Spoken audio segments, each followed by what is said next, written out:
नमस्कार, good evening, शुभ संध्या। Teachers academy के इस ऑनलाइन प्लेटफॉर्म पे एक बार फिर से आप सभी लोगों का बहुत बहुत स्वागत है। दोस्तों, आप सभी ने देखा कि यूजीसी नेट जेआरएफ को लेकर के नया नोटिफिकेशन आ गया था। नोटिफिकेशन में यह बताया गया है कि क्या आप पैटर्न में क्या चेंज हुआ।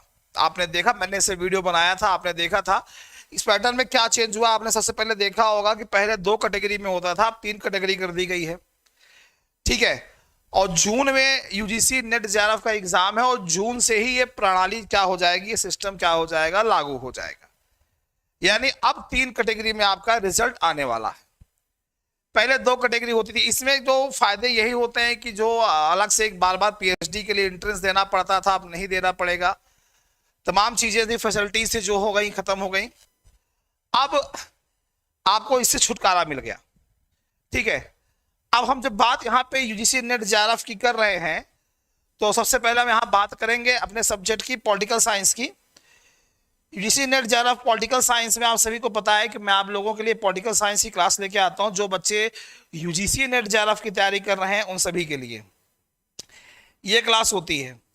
ठीक है, अब 2 महीने का टाइम बचा है, उतना टाइम आपके पास है नहीं, तो कैसे करेंगे तैयारी। तो आप टीचर्स एकेडमी के इस ऑनलाइन प्लेटफॉर्म पे आप सभी लोगों के लिए क्या किया गया है, पॉलिटिकल साइंस जो मेरा सब्जेक्ट है इसके लिए क्रैश कोर्स लॉन्च किया गया है। यानी सिर्फ 2 महीने यानी अप्रैल मई 2 महीने में ही 2 मंथ 2 महीने में ही क्या हो जाएगा, आपका पूरा कंप्लीट सिलेबस हो जाएगा। ठीक है, with class, with PDF notes, with practice session, ये सुविधा आपको उपलब्ध हो जाएगी सिर्फ 2 मंथ के में ही। क्योंकि 2 महीने जून में एग्जाम है, मार्च खत्म हो गया समझ लीजिए, अप्रैल मई 2 महीने का समय बचा हुआ है। तो उसमें भारी छूट के साथ इसमें डिस्काउंट किया गया है। अगर आप भी पॉलिटिकल साइंस आपका सब्जेक्ट है, यूजीसी नेट जेआरएफ की आप तैयारी कर रहे हैं, जून में देने जा रहे हैं, आप फिर अगला दिसंबर में देने जा रहे हैं, उसके लिए बैच स्टार्ट है। साथ ही साथ अगर आप फर्स्ट पेपर लेते हैं तो उसमें दोनों में आपको डिस्काउंट दिया जाता है। अब जैसे कि आप सभी को पता है कि पॉलिटिकल साइंस जो सब्जेक्ट में लेके आता हूं, टॉपिक वाइज आपके लिए क्वेश्चन आंसर लेके आता हूं। जैसे आप सिलेबस जब देखेंगे political science UGC net JRF का, तो उसमें सिद्धांत है। अब सिद्धांत में आप पढ़ते हैं राज्य की उत्पत्ति के सिद्धांत, संप्रभुता, समानता, न्याय एवं दंड का सिद्धांत, विधि एवं दंड का सिद्धांत, स्वतंत्रता, ये सब चीजें आप देखते हैं। तो टॉपिक वाइज प्रश्न मैं आपके लेके आता हूं। आज जो हमारा टॉपिक है पॉलिटिकल साइंस में, टॉपिक हमारा है राज्य की उत्पत्ति के विविध सिद्धांत।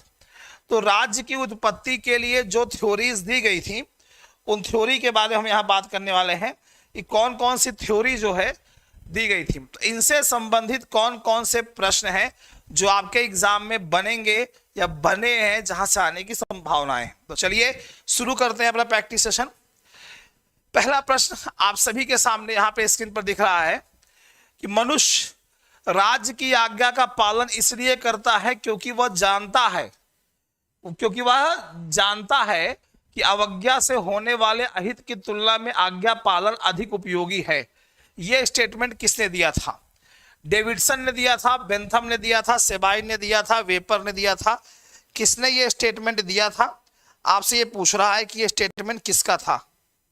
ठीक है, आपसे ये स्टेटमेंट पूछा है किसका था। तो यहां पे आपके सामने 4 ऑप्शन दिए हैं।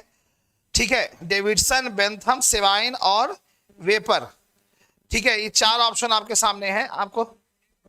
आपको देख के बताना है कि चारों ऑप्शन में से कौन सा ऑप्शन आपका यहाँ पे क्या होगा, सही होगा। तो चलिए देखते हैं इसका। जो सबसे पहले हम बात करें इस प्रश्न का आंसर की, इस प्रश्न का आंसर सही था बेंथम।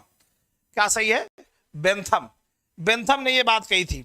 और बेंथम के बारे में अगर हम बात करें तो ये आप सभी को पता होना चाहिए, बेंथम एक विचारक थे, ऊपर से वो एक उपयोगितावादी विचारक थे। कैसे विचारक थे? उपयोगितावादी विचारक थे, बेंथम साहब थे। ठीक है, और इन्होंने इस थ्योरी में क्या कहा था कि राज्य की आवश्यकता का वर्णन किया था इन्होंने, और कहा था किस आधार पे किया था? उपयोगिता के आधार पे, कि राज्य क्या है, उपयोगी है, उसी के आधार पे इन्होंने राज्य का वर्णन जो है किया था। ठीक है, और उन्होंने कहा था कि व्यक्ति को राज्य के आदेशों का पालन जो है करना चाहिए, क्योंकि वो उसके लिए क्या है, आवश्यक है। तो ये एक उपयोगितावादी विचारक थे। ये इनका स्टेटमेंट है बेंथम साहब का। दूसरा प्रश्न देखिए यहाँ पे आप क्या कह रहा है कि निम्नलिखित कथनों में से कौन एक सही नहीं है। राज्य अमूर्त तथा सरकार मूर्त है, समाज राज्य से व्यापक है, सरकार राज्य का अभिकर्ता है, राज्य की सदस्यता ऐच्छिक है। यह दूसरा प्रश्न है। आपको बताना है इस दूसरे प्रश्न का आंसर क्या होगा। आपको बताना है कि इस दूसरे प्रश्न का आंसर क्या होगा। बताना, दूसरे प्रश्न का आंसर आपको यहां बताना है कि क्या होगा। ठीक है, तो आंसर इसका क्या होगा। निम्न कथनों में से कौन सा एक सही नहीं है पूछता है। तो क्या सही नहीं है। देखिए, राज्य अमूर्त तथा सरकार मूर्त है, बिल्कुल सच बात है। समाज राज्य से व्यापक है, बिल्कुल है। सरकार राज्य का अभिकर्ता है, बिल्कुल है। राज्य की सदस्यता ऐच्छिक है, जी नहीं, राज्य की सदस्यता ऐच्छिक नहीं होती। राज्य की सदस्यता यहां क्या बताई गई है, अनिवार्य बताई गई है। क्या बताई गई है, अनिवार्य। कि राज्य में अगर रहना है तो उसकी सदस्यता क्या है, अनिवार्य है, ऐच्छिक यानी अपनी मर्जी से नहीं है। ठीक है, तो यहां पे ऑप्शन आपका सही है डी। ठीक, तीसरा क्वेश्चन देखते हैं इसी में। तीसरा क्वेश्चन आपका क्या कह रहा है, राज्य सिर्फ समुदाय ही नहीं बल्कि यह सर्वोच्च समुदाय भी है। यह कथन किसका है। मैक्सी का है, फॉस्टर का है, डनिंग का है, अरस्तू का है। यह किसका स्टेटमेंट है। नमस्कार दीपक जी, क्या कह रहा है कि राज्य के बारे में प्रश्न यहां कह रहा है कि राज्य सिर्फ समुदाय ही नहीं बल्कि सर्वोच्च समुदाय भी है। यह कथन किसका है।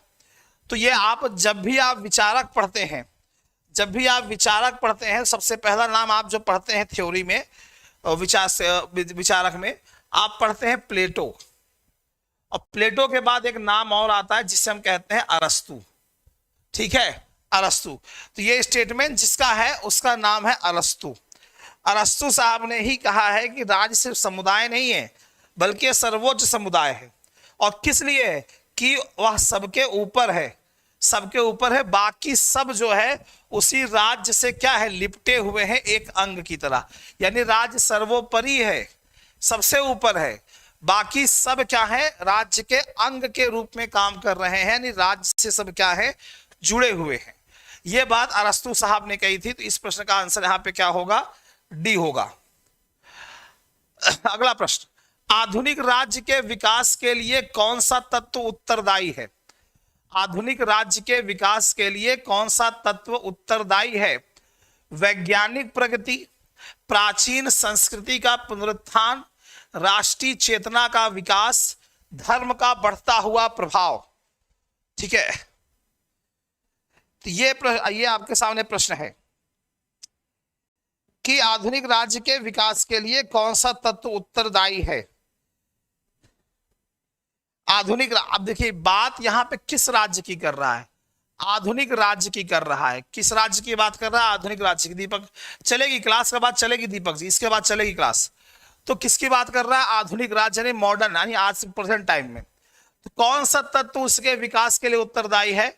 वैज्ञानिक प्रगति, प्राचीन संस्कृति का पुनरुत्थान, राष्ट्रीय चेतना का विकास, धर्म का बढ़ता हुआ प्रभाव।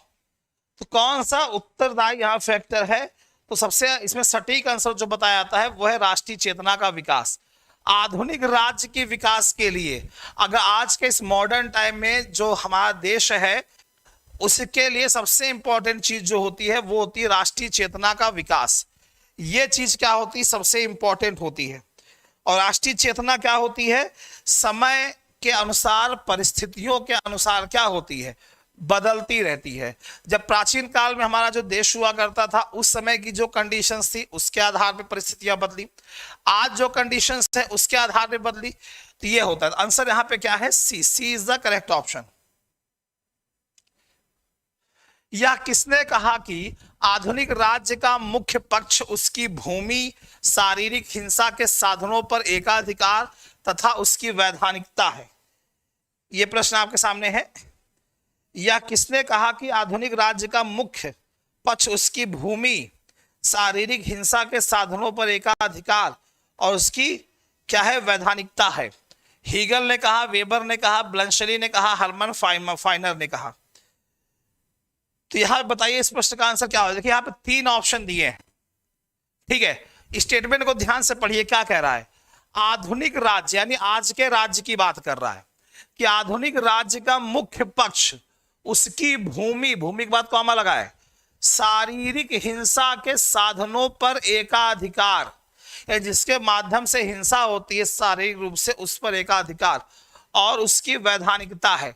तो आधुनिक राज्य का मुख्य पक्ष ये है। ये बात कही है वेबर साहब ने। देखिए, जब वेबर साहब ने ये बात कही तो मैं आपको बता दूं वेबर साहब के बारे में, ये जर्मन देश से बिलोंग करते हैं, ठीक है, जर्मन से बिलोंग करते हैं वेबर साहब। और इन्होंने राज्य की जो है परिभाषा जो है इन्होंने कहा था कि राज्य एक ऐसा मानव समुदाय है जो निर्दिष्ट भूभाग में भौतिक बल के विधि प्रयोग के एकाधिकार का दावा करता है। उसी चीज को यहां पे घुमा के पूछा गया है कि आज के समय का जो राज्य है उसका मुख्य पक्ष उसकी भूमि और शारीरिक हिंसा के साधनों पर एकाधिकार और उसकी वैधानिकता है। यह बात किसने कही थी? वेबर साहब ने कही थी। तो आंसर सही है आपका बी। कौन सा कथन सही है? राज्य एक कृत्रिम संस्था है, राज्य स्वाभाविक एवं आवश्यक संस्था है, राज्य एक अनावश्यक संस्था है, राज्य का व्यक्ति के प्रति कोई दायित्व नहीं है। निम्नलिखित में से कौन सा कथन जो है आपका यहाँ पे सही है? पूछ रहा है कि इनमें से कौन सा कथन आपका यहाँ पे सही होगा। प्रश्न आपके सामने स्क्रीन पर है, कौन सा कथन सही होगा? बताइए। देखिए, ये प्रश्न आपको अच्छे से याद रखना है। ये पीजीटी के एग्जाम में पूछा गया है, नेट जेआरएफ में भी आया है। तो अगर हम बात करें, राज्य एक कृत्रिम संस्था है, राज्य स्वाभाविक एवं आवश्यक संस्था है, राज्य एक अनावश्यक संस्था है, तो यहाँ पे आंसर सही है, राज्य स्वाभाविक एवं आवश्यक संस्था है। राज्य स्वाभाविक एवं आवश्यक संस्था है, ठीक है, ये बात अच्छे से याद रखिएगा। अगला प्रश्न देखते हैं। निम्नलिखित राजनीतिक दार्शनिकों के सह ऐतिहासिक क्रम को पहचानिए।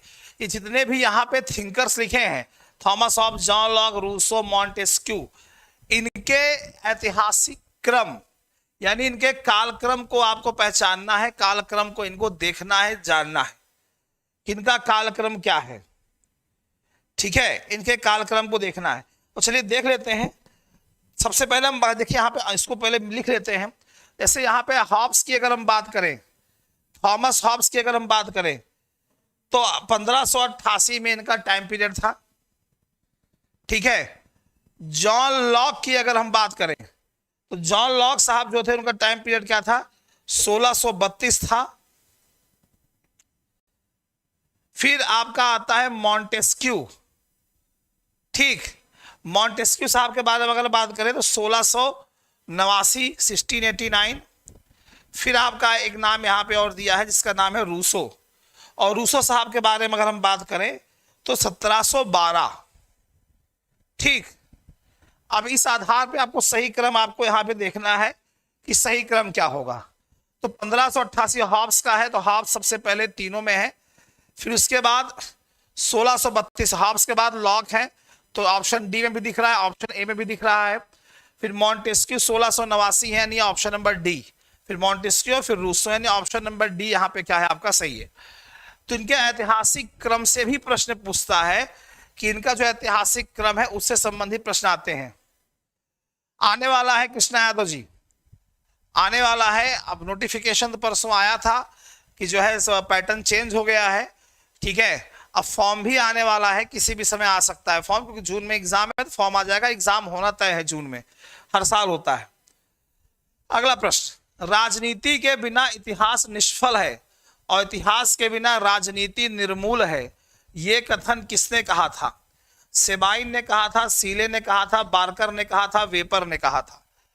ये प्रश्न यहां पे प्रश्न पूछ रहा है, जो आपके सामने प्रश्न है कि राजनीति के बिना इतिहास निष्फल है, इतिहास के बिना राजनीति निर्मूल है। ये बहुत बार ये प्रश्न पूछा गया, एक बार नहीं कई मर्तबा ये प्रश्न आपके एग्जाम में नेट जेआरएफ में भी आया है, पीजीटी में भी आया है। सेबाइन, सीले, बार्कर, वेपर, जी बिल्कुल सही आंसर है B, Seeley. Seeley is the correct option. Seeley, हाँ बिल्कुल Santosh, Seeley is the correct option. Seeley साहब कई बार पूछे गए हैं, बहुत बार ये पूछे गए हैं। सीले ने साफ साफ लिखा है कि राजनीति के बिना इतिहास निष्फल है, यानी राजनीति नहीं है तो इतिहास का कोई मतलब नहीं है, और इतिहास नहीं है तो राजनीति का कोई मतलब नहीं है, निर्मूल है।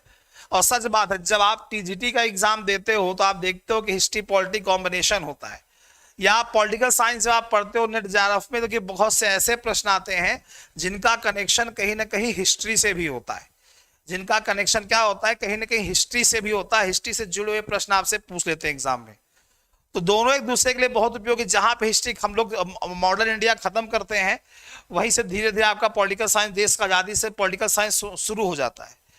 ठीक है, तो आंसर आपका सही है B, Seeley is the correct option.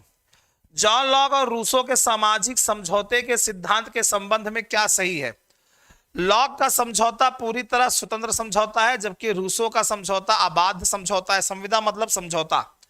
Lock समुदाय को नगण्य शक्तियां प्रदान करता है, जबकि रूसो की संविदा में व्यक्ति का समुदाय में पूर्ण समर्पण हो जाता है। लॉक की संविदा में व्यक्तियों के अधिकार सुरक्षित हो जाते हैं, जबकि रूसो की संविदा में व्यक्ति के अधिकार का अवसान हो जाता है। डी ऑप्शन है सभी। ठीक है, नहीं ठीक, तो यहां पे आपको प्रश्न का आंसर देना है। इस प्रश्न का आंसर क्या होगा? जॉन लॉक और रूसो के सामाजिक समझौता। देखिए, सामाजिक समझौते के सिद्धांत की जब हम बात करते हैं तो सामाजिक समझौते का सिद्धांत का तात्पर्य यह होता है कि राज्य की उत्पत्ति किसी दैवी शक्ति के आधार पर नहीं हुई है, बल्कि जो लोग रहते थे समाज में, उन लोगों ने आपस में मिलकर एक संविदा किया, समझौता किया, और समझौते के दौरान अपनी सारी शक्तियां, सारे अधिकार किसी एक व्यक्ति या व्यक्ति समूह को सौंप दी, और वहीं से क्या हुई है, राज्य की उत्पत्ति हुई है। तो उसे बोलते हैं सामाजिक समझौते का सिद्धांत। तो जॉन लॉक और रूसो साहब के जो सिद्धांत है उनके संबंध में क्या सही है? लॉक सामाजिक समझौते के सिद्धांत को पूर्णतः स्वतंत्र समझौता मानता है, जबकि रूसो की समझौता अबाध संविधा है। अबाध संविधा का मतलब बिना बाध्यकारी। दोनों सही हैं, दोनों लोग के सही हैं। लॉक समुदाय को नगण्य शक्तियां प्रदान करता है, बिल्कुल सच बात है, जबकि रूसो की संविधा में व्यक्ति का समुदाय में पूर्ण समर्पण हो जाता है, ये भी सही है। लॉक की संविधा में व्यक्तियों के अधिकार सुरक्षित हो जाते हैं, जबकि रूसो की समझौते में व्यक्तियों के अधिकार का अवसान हो जाता है, बिल्कुल सही है। यानी ऑप्शन आपका सही है डी। ऑप्शन आपका यहाँ पे सही है, बिल्कुल संतोष जी, दीपक कुमार जी, अरुण जी, बिल्कुल D is the correct option. D is the correct option. Sabine, ये नाम है सेबाइन। सेबाइन ये कहता है कि अंग्रेजी भाषा भाषी जातियों ने जितने भी राजनीतिक दार्शनिकों को जन्म दिया, उनमें कदाचित महानतम है। तो यहाँ पे डॉट डॉट है, आपको यहाँ पे भरना है कौन महानतम है। Thomas Hobbes, John Locke, Rousseau, Bentham. चार ऑप्शन दिए हैं आपको यहाँ पे, चारों आपको देखना है और इस प्रश्न का आंसर आपको देना है कि सेबाइन के अनुसार क्या सही है। सेबाइन ये कहता है कि अंग्रेजी भाषा भाषी जातियों में जितने भी थे, जितने भी अंग्रेजी भाषा भाषी के जितने भी राजनीतिक विचारक थे, जितने भी थे, उनमें सबसे महानतम कौन है? तो उन्होंने सबसे महानतम जो है माना है थॉमस हॉब्स साहब को माना है। किसको माना है? थॉमस हॉब्स साहब को माना है। ठीक है, इस चीज को अच्छे, सबसे महानतम जिसको माना है थॉमस। ये प्रश्न एक मर्तबा नहीं कई मर्तबा पूछा गया है। जब आप नेट जेआरएफ का प्रीवियस ईयर का पेपर देखेंगे तो आपको ये प्रश्न आपको वहां पे दिखेगा। सामान्य इच्छा के प्रति वास्तविक आपत्ति यह है कि जहां तक यह इच्छा है, ध्यान दीजिएगा, जहां तक यह इच्छा है यह सामान्य नहीं है, तथा जहां तक यह सामान्य है यह इच्छा नहीं है। किसने कहा है? बोसांके, हेनरी मैन, फॉलेट, हॉबहाउस। ये प्रश्न आप बताइए, इस प्रश्न का आंसर क्या होगा? ये प्रश्न का आंसर क्या होगा? देखिए, सामान्य इच्छा की बात जो है ना, ये जो वर्ड आपके सामने आ रहा है, सामान्य इच्छा का सिद्धांत हम पढ़ेंगे। ये सामान्य इच्छा की थ्योरी जिस सज्जन पुरुष ने दी थी उनका नाम था रूसो। क्या नाम था? रूसो साहब की थी। और रूसो साहब ने जब ये थ्योरी दी थी, इसको एक सज्जन पुरुष ने कहा कि ये जो थ्योरी समान इच्छा की रूसो साहब दे रहे हैं ना, ये अस्पष्ट है, अव्यवहारिक है। और उन्होंने इसकी बात कही, किसने कहा था? कहा था हॉब हाउस ने। किसने कहा था? कहा था हॉब हाउस साहब ने इस बात को कहा था। ठीक है, हॉब हाउस साहब ने इस बात को कहने का काम जो है किया था। उन्होंने कहा कि भैया ये बताइए, कहते समान इच्छा की बात, जहां तक यह इच्छा है सामान्य नहीं है, तथा जहां तक यह सामान्य है इच्छा नहीं, जाहिर सी बात है अगर हम किसी प्रकार की, सिंपल शब्दों में समझाऊं, अगर हम किसी प्रकार की इच्छा करते हैं तो हमारी इच्छा तो ये कभी नहीं होगी मुझे मोबाइल लेना है, अगर तो हमारी इच्छा तो कभी नहीं होगी कि हम नोकिया 1400 ले लें, 1600 ले लें, नोकिया 1600 ले लें। हम सोचेंगे आईफोन होना चाहिए। यानी हमारी इच्छा क्या होगी? सामान्य नहीं है।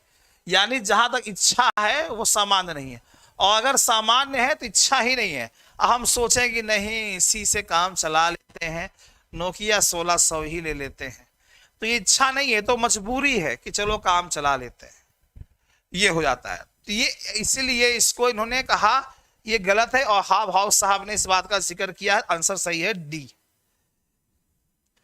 इनमें से कौन राज्य की उत्पत्ति के सामाजिक समझौते, अनुबंध मतलब समझौता, सिद्धांत से नहीं जुड़ा है? Thomas Hobbes, John Locke, Rousseau, J S. Mill. यदि राज्य की उत्पत्ति का जो सामाजिक समझौते का सिद्धांत है, राज्य की उत्पत्ति का सामाजिक समझौते का जो सिद्धांत है, कौन ऐसा इसमें से है जो नहीं जुड़ा है? यह प्रश्न आपसे पूछ रहा है। देखिए, राज्य की उत्पत्ति के सामाजिक समझौते के सिद्धांत का मतलब कि भैया राज्य एक दिन में नहीं आया, कि ईश्वर की रचना नहीं है। लोगों ने आपस में मिलकर समझौता किया, और समझौता करने के बाद ही क्या हुई है? राज्य की उत्पत्ति हुई है। ठीक है, ये बात थॉमस हॉब्स साहब ने भी कहा, जॉन लॉक साहब ने भी कहा, रूसो ने कहा, लेकिन मिल साहब ने नहीं कहा। मिल साहब क्या है? एक उपयोगितावादी विचारक है। किस प्रकार के विचारक हैं? जे.एस. मिल साहब एक उपयोगितावादी विचारक है। जी बिल्कुल, प्रेसिडेंट जी, राष्ट्रपति महोदय भी जुड़े हैं हमसे, राष्ट्रपति महोदय, महोदया। तो ये बात इन्होंने कही थी।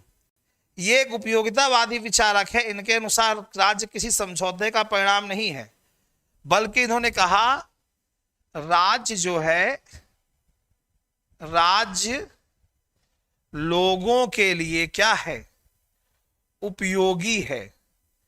राज्य लोगों के लिए क्या है? उपयोगी है, और इसीलिए क्या हुआ? इसका निर्माण हुआ। राज्य लोगों के लिए उपयोगी, इसी ये इन्होंने कहा मिल साहब ने। तो बाकी तीनों लोग थे, राज्य की उत्पत्ति में थे, ये नहीं थे।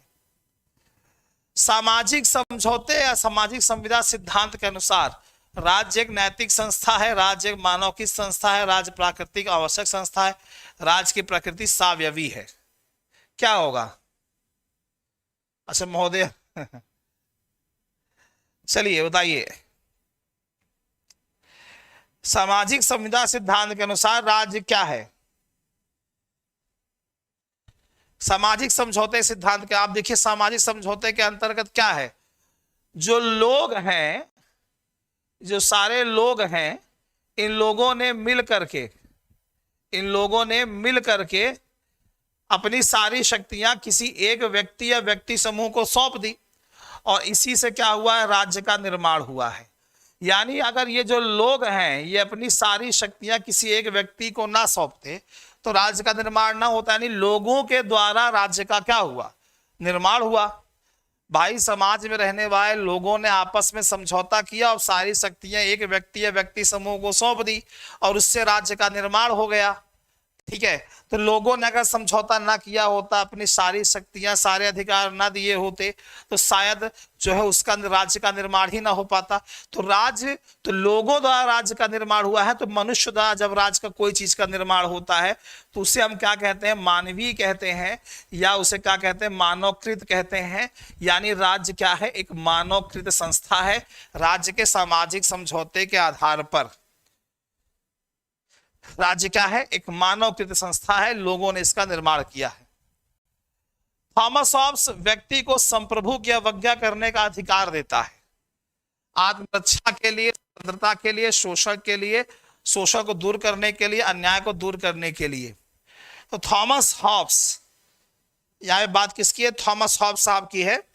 संप्रभु की अवज्ञा करने का अधिकार देता है। देखिए यहां पे संप्रभु, देखिए वर्ड आया है, इस अलग से टॉपिक भी है, आप पढ़ेंगे। संप्रभु का मतलब जो होता है वो होता है डियर सर्वोच्च संस्था। क्या होता है? सर्वोच्च संस्था, यानी जिसके पास सारी शक्तियां केंद्रित होती हैं।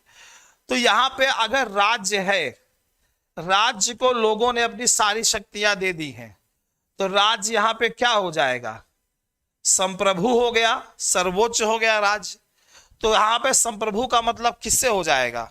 संप्रभु का मतलब होता है राज्य।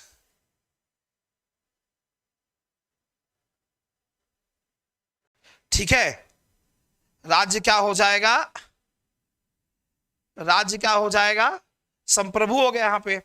तो संप्रभु की अवज्ञा करने का अधिकार क्यों देता है? क्यों देता है? तो यहां पे है आंसर है आत्मरक्षा के लिए। किसके लिए? तो बिल्कुल सही आंसर आ रहा है आत्मरक्षा के लिए।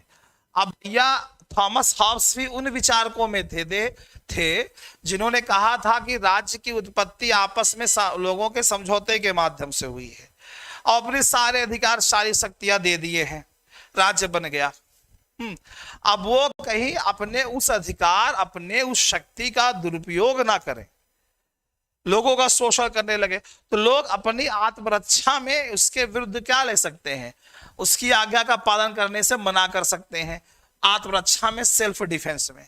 तो आंसर आपका यहां पे सही है A is the correct option. John Locke के अनुसार लोगों ने समझौता क्यों किया था? ताकि उनके अधिकारों की रक्षा हो सके, पोप तंत्र का दमन किया जा सके, गृह युद्धों का अंत हो सके, शासकीय चर्च की स्थापना हो सके। तो जॉन लॉक के अनुसार, यहां पे थॉमस हॉब्स के बाद जॉन लॉक के अनुसार लोगों ने जो राज्य की उत्पत्ति के लिए समझौता किया था वो क्यों किया था? यहां पे प्रश्न पूछ रहा है।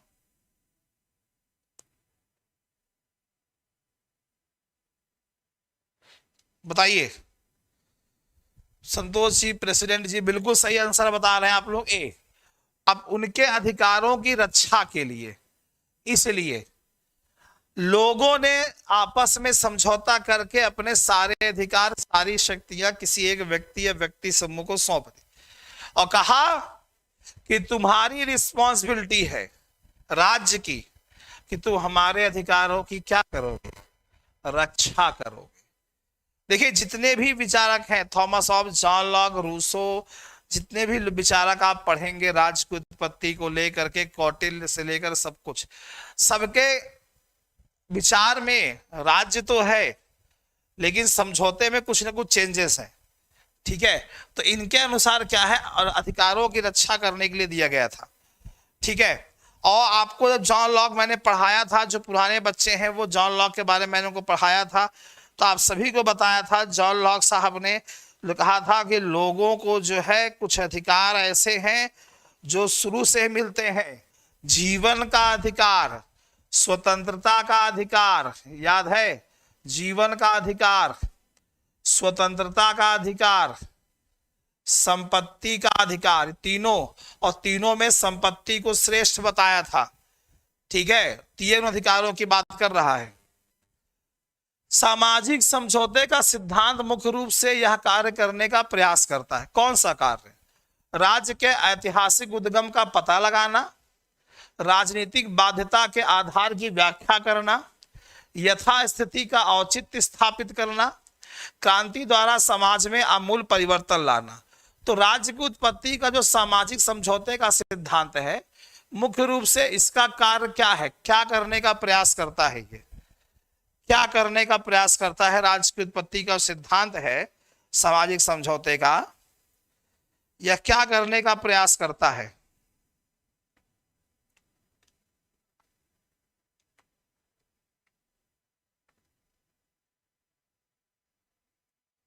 बताइए। अरुण जी, प्रेसिडेंट जी कह रहे हैं सी होगा, अरुण जी कह रहे हैं बी होगा, संतोष जी कह रहे हैं बी होगा। बिल्कुल B is the correct option. राजनीतिक बाध्यता के आधार की व्याख्या करना। ठीक है, राजनीतिक बाध्यता के आधार की व्याख्या करना। राजनीतिक बाध्यता का समान अर्थ बताएं अगर, तो जैसे राजा होते हैं तो राजा के कानूनों का नैतिक रूप से पालन करने से होता है। ठीक है, जो राज्य में राजा होते हैं, राजा के कानूनों का नैतिक रूप से पालन, कि राजा साहब जो होंगे ना नैतिक रूप से कानूनों का पालन करेंगे। ये नहीं कि अंधेर नगरी चौपट राजा, जो हम बोले वही हो जाएगा। यानी कहीं न कहीं जो सामाजिक समझौते के आधार पे जब सारी शक्तियां किसी एक व्यक्ति को सौंप दी गई, वो संप्रभु बन गया, यानी वो सर्वोच्च हो गया। अगर तुम सर्वोच्च हो गए तो इसका मतलब ये नहीं है कि तुम तोप हो गए। हाँ, इसका मतलब ये तुम तोप हो गए, तुम भी क्या हो गए, कानूनों के दायरे में रहोगे, नैतिकता के आधार पे कानूनों से बंधे हुए हो गए। ठीक है, कानून से बंधे हुए हो गए, ये नहीं कि अपने मन से जो चाहे वो करो। यानी राजनीतिक बाध्यता के आधार की व्याख्या करना कि जो राजा होगा, जो संप्रभु होगा, वो भी क्या होगा, बाध्य होगा, नैतिकता के आधार पे वो भी कानून का पालन करेगा, अपनी मर्जी से कोई काम नहीं करेगा। निम्न वक्तव्यों में से कौन सा वक्तव्य राज्य की उत्पत्ति के विषय में मार्क्सवादी सिद्धांत को स्पष्ट करता है?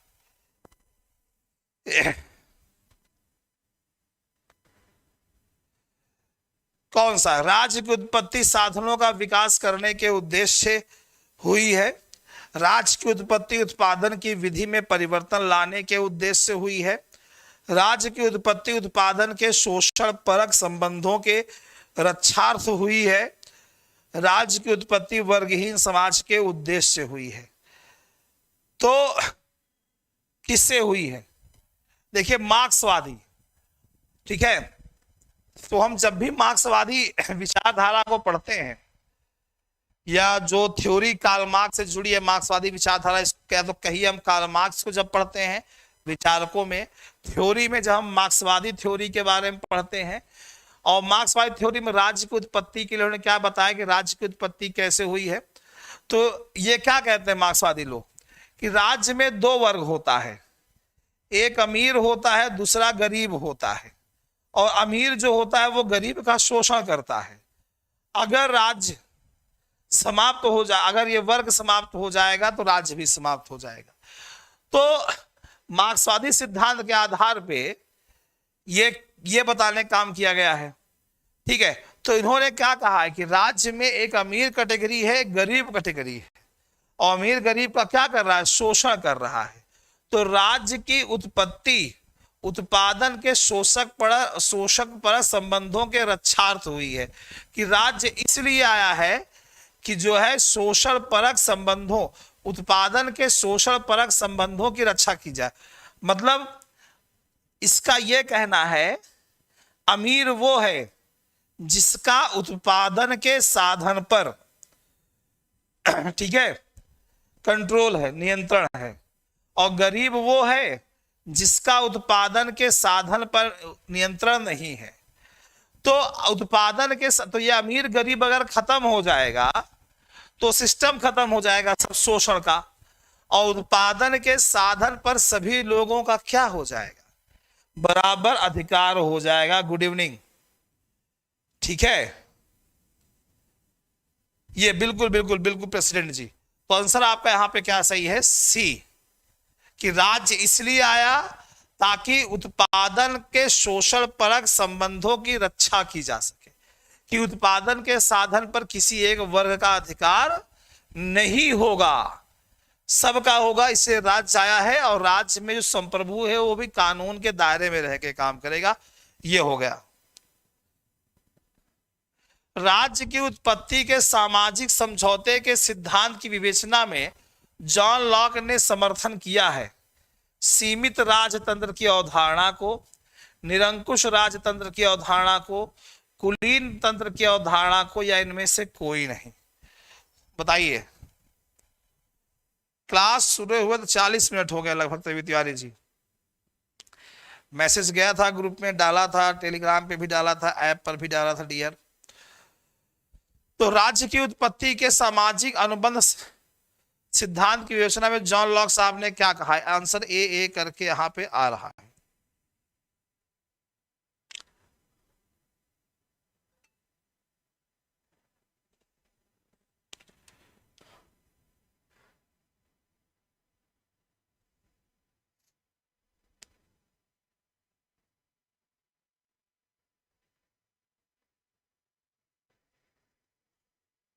चलिए, आंसर ए और बी आया है यहाँ पे। रवि जी, दीपक जी, अरुण जी, प्रेसिडेंट, सभी लोग आंसर दे रहे हैं। तो मैं बता दूं इस प्रश्न का आंसर क्या होगा। इस प्रश्न का जो आंसर सही होगा वो है ए, सीमित राजतंत्र की अवधारणा को। बिल्कुल प्रेसिडेंट जी, सीमित राजतंत्र की अवधारणा को। सीमित राजतंत्र की अवधारणा का सेंस यहाँ पे क्या हुआ? देखिए, जॉन लॉक साहब ने जब राज्य की उत्पत्ति के लिए सामाजिक समझौते के सिद्धांत की विवेचना की कि राज्य का निर्माण सामाजिक समझौते के आधार पर होगा, तो लोग अपने अधिकार, अपनी शक्तियां किसी एक व्यक्ति या व्यक्ति समूह को सौंपेंगे, उससे राज्य का निर्माण होगा। ठीक है, लेकिन जॉन लॉक साहब ने यह कहा था कि नागरिक जो लोग हैं वो राज्य को केवल वही अधिकार सौंपेंगे जिसके कारण कुछ अव्यवस्था उत्पन्न होने का खतरा होता है, कि ये अधिकार अगर लोगों के पास रहेंगे तो इससे अव्यवस्था उत्पन्न हो जाएगी। इसीलिए ये अधिकार जो है राज्य को सौंप दिए जाए, बाकी जो शेष अधिकार हैं वो नागरिक अपने पास रखेंगे। यानी जो जिसको सौंपेंगे वो संप्रभु हो जाएगा, संप्रभु यानी सर्वोच्च हो जाएगा। तो सीमित राजतंत्र की अवधारणा की बात की है। सीमित कि सीमित रहेंगे भैया, सारे अधिकार तुमको नहीं देंगे, तुमको कुछ अधिकार देंगे, और वो वाले अधिकार देंगे जिससे कुछ गड़बड़ होने की संभावना होती है, वही अधिकार तुमको देंगे। तो यहां पे आंसर सही है ए।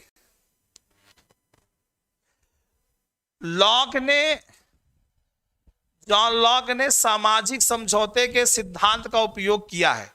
जॉन लॉक साहब ने सामाजिक समझौते के सिद्धांत का उपयोग किया है राजनीतिक निरंकुशवाद को न्याय संगत ठहराने के लिए, न्यायिक अंग की सर्वोच्चता को न्याय संगत ठहराने के लिए, उदार लोकतांत्रिक राज्य को न्याय संगत ठहराने के लिए, राज्य के प्रति नागरिकों की पूर्ण निष्ठा को न्याय संगत ठहराने के लिए।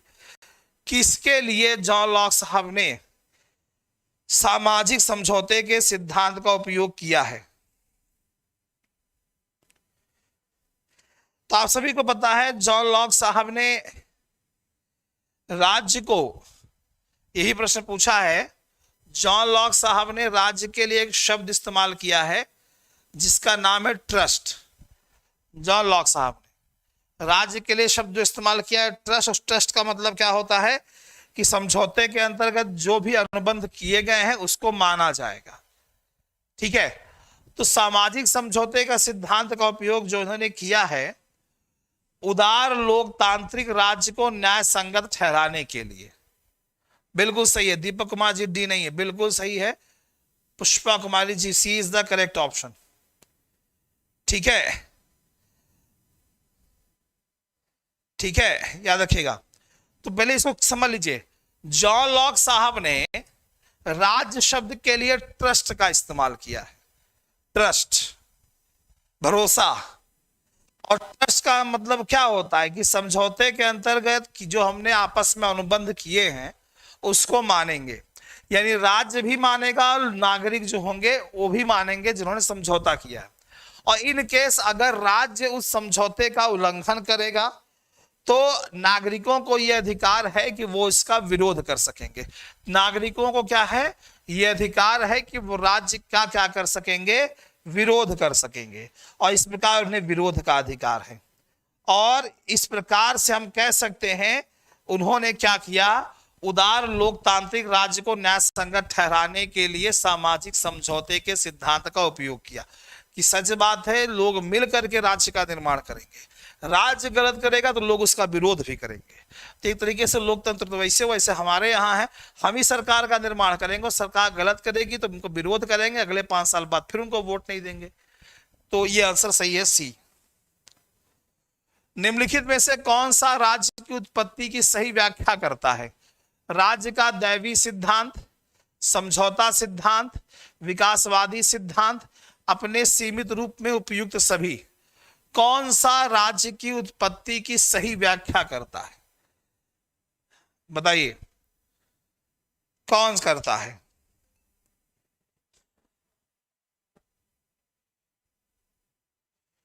बताइए प्रश्न क्या होगा, ओ सॉरी आंसर क्या होगा?